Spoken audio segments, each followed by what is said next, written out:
Ons begeer dikwels dinge wat vir ons siel skadelik sal wees. Dank God dat hy nie altyd begeertes vervul nie. 'n Wyse vader gee nie altyd aan 'n kind wat hy of sy vra nie. As 'n klein seentjie se handjies uitsteek na 'n skerp mes, dan sal die vader dit beslis nie vir hom gee nie. Waarom nie? Uit liefde vir die kind, want hy weet dat die seentjie homself met daardie mes sal beseer. Dink daaraan dat nee ook 'n antwoord is. As God sê nee, is dit omdat hy jou beswil op sy groot hart dra. Liefde moet dikwels sê nee.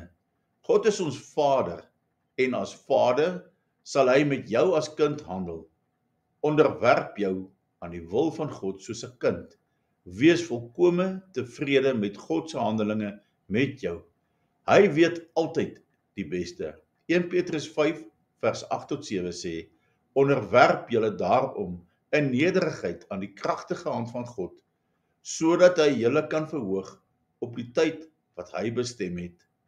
Werp al julle bekommernisse op hom, want hy sorg vir julle.